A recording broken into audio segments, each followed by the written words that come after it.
Does that monitor water quality as well? Is that helping? If we go ahead with this, I know years ago when we had issues with sewage and monitoring Clifton Springs, water came up with a colour levels which meant it was unsuitable for us to swim in. So that program is ongoing. It's run by the EPA. Yes. And during the season, which runs from I think the middle of November through to April, the Dell monitoring report is at the Dell. And that's mine, I think. That reconstruction, wouldn't that be just a trap for the seaweed like it is down at Clifton Springs? When you go down there after they have a high tide, it's just all seaweed there in front of the groin. To some extent, but in fact after that really strong westerly blow we had for 3 or 4 days, 10 days ago, a week and a half ago, it was very new seaweed, seagrass on here. Enormous amount was caught by that first groin. A massive amount. So really that first groin protects us from the majority of the seagrass beds which are up Prior Bay and which actually get quite hammered and ripped out when we get those strong westerlies. So we've got that added protection from this groin up this end. But I hear what you're taking. You can still get some collection on that point. But then he fills with sand in here, doesn't he? See, that storm you're talking about a fortnight ago, down at the boat harbour, the waves came in so hard on a full tide with the north wind and splashed up all the water over the top of the stones, and it washed all the aggregate from underneath the stones onto the boardwalk, and it gets worse as you go along. When you get towards the end, where it's splashed over the top of the rocks, it's eaten away the driveway. Yeah. And right at the very end, where that hole is, it's eaten a great big hole, and the pole's only about a foot from the edge of the erosion there. I think it needs to be looked at there. Yeah, we reinstated that track in May, June last year with some rock. Again, opportunistically, I was able to get some rock. I got about 40 truckloads of rock in there. I understand it's still not perfect, it's still over tops. Needs to be shoved back into the... Well, the aggregate's the easy part. Getting some more rock would still be ideal to build that another bit higher again. The big rocks at the front need to go up. Are there any questions relating to the erosion issue? Yes. Yes, sorry. It's been a very long time since I've been along that area, but what is the vegetation like at the top of the cliff? Okay. That's a good question. And I think too about revegetation and its role in this, I think because it's been stripped away. Yeah, definitely. I mean, I don't care about views. I care about what's happening to our cliff faces and, the reason why we have so much erosion here. Is that a contributor? The kids get on there and they're still sliding down and making drainage. Yeah, but so just see if we can answer the question about vegetation. From my point of view, where I disturb land, I try and get plants in the ground with some limited success, but I will continue to do that, particularly where I cut the new tracking. This end of Edgewater, we'll be doing some more planting along in this area this winter again. And we've got some more planting to do in and around the Dell. We have a real problem with introduced weeds, in particular broom, boxthorn, through this slope. We've got another massive problem most of the way along at Edgewater, very expensive fixes. At the same time, I don't want to rip out all the broom exposable sections of coast because at least it's doing a job. Yeah. It's green, it's not too offensive, but it's a monoculture of weed. I've noticed a lot of the native grasses that you have done are actually taking off and spreading, so it's working, isn't it? Look, but what about trees and shrubs? Yeah, well, that's true too. Yeah, grandmothers do their own job, but something deep. Yeah, something deep in that has deep roots. There's a couple of trains of thought there. Work we've been doing with the Community Association and the schools had a planting day.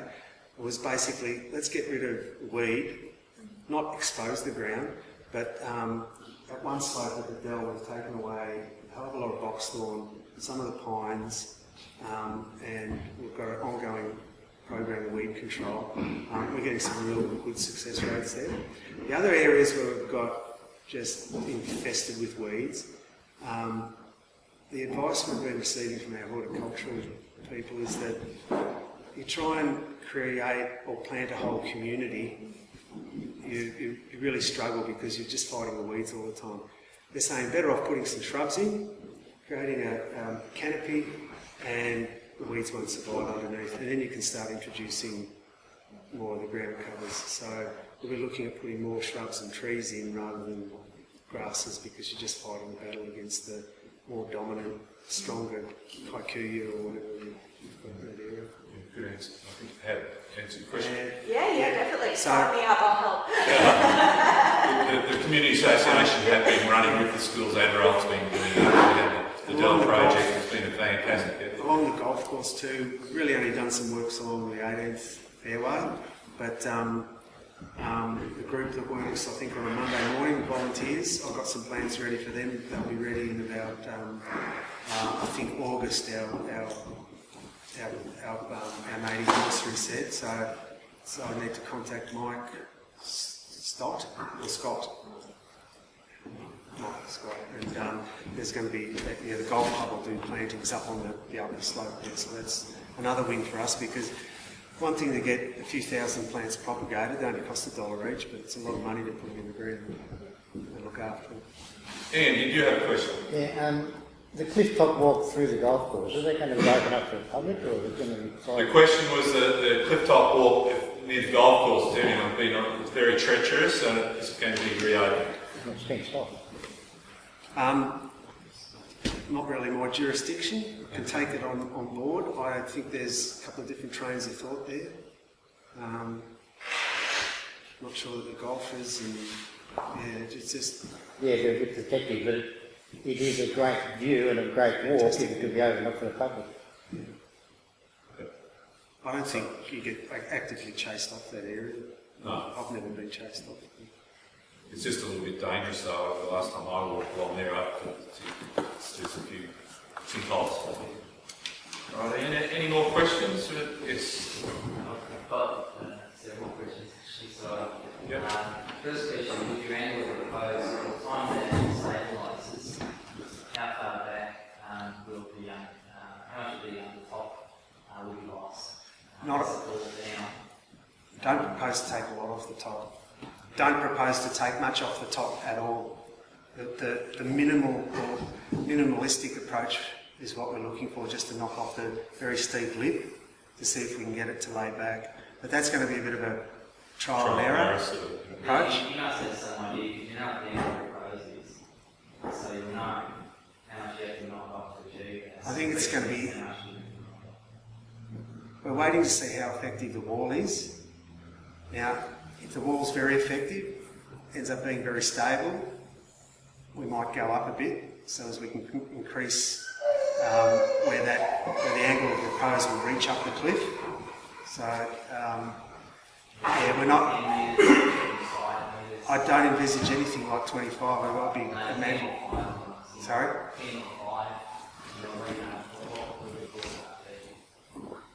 That's a guess, but I'd hazard to say it'd be much more than 5. I wouldn't be that bold to be moving a lot of earth off the top there.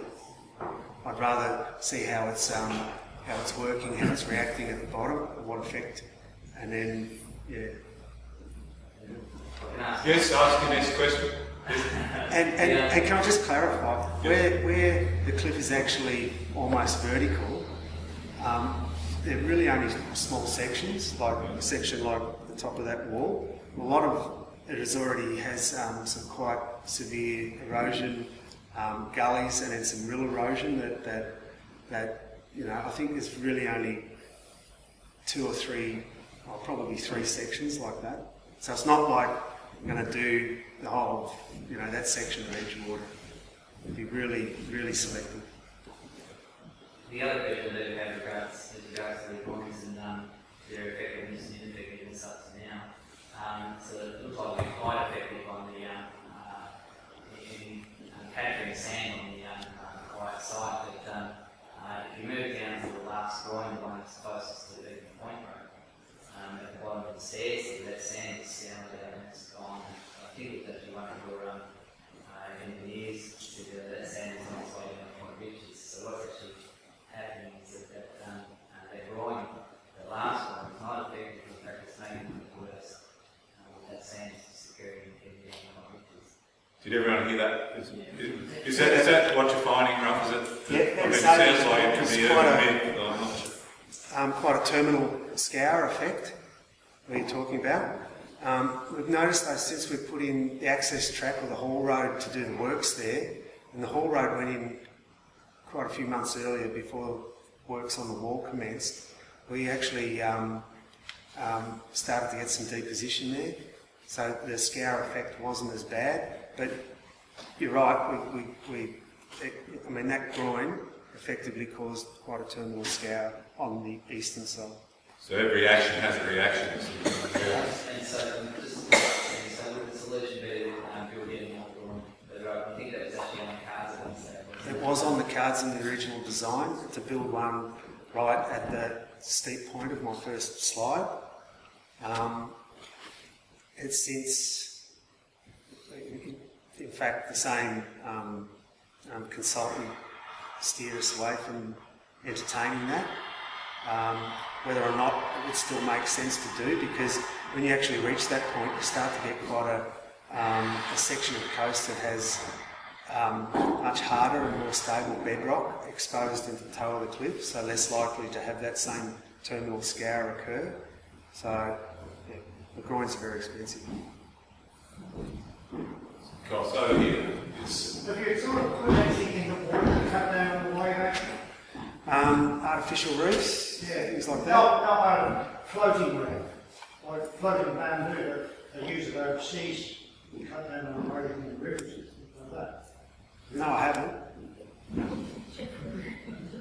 I wouldn't discount it because it's a soft engineering approach Well, it stops the wave action. that's not as expensive as carting in a lot of rock. one of the things that our bay used to have in a lot of reefs was mussels. We had mussel reefs.